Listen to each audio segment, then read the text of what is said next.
बर्तमान पुरी मेडिकल रे बापा को एडमिशन करी हार्निया ऑपरेशन होती मंगलवार दिन ठारू पुरी हॉस्पिटल रे मामू आमर एडमिशन होते एवं सेठारू डिस्चार्ज करदे डॉक्टर न्यू कमर डॉक्टर किसी जानी ना से माने ब्रेन मलेरिया कहले व्हाइट ब्लड सेल कमी जाऊँगी स्ट्रोक करिवो या करिवो ता करिवो पेशेंट मरी जाई पारे तुम्हें शीघ्र नहीं जाओ कटक ना 6 नंबर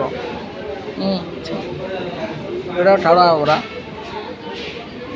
एवं आम उत्कल हॉस्पिटल आसी पहुँचलु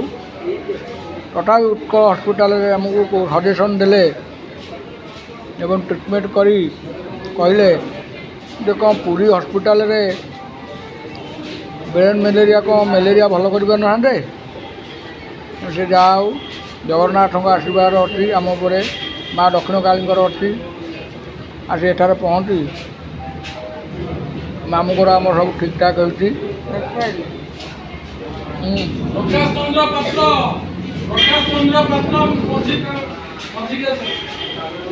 तेणु आम आसिक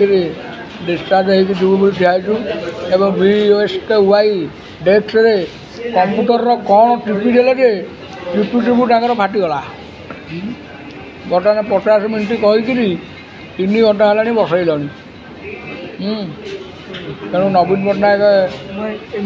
मोर जो प्रकार सिस्टम कर गरीब गुरुआ लोक यही हईराण होती से मैंने कौन करुँच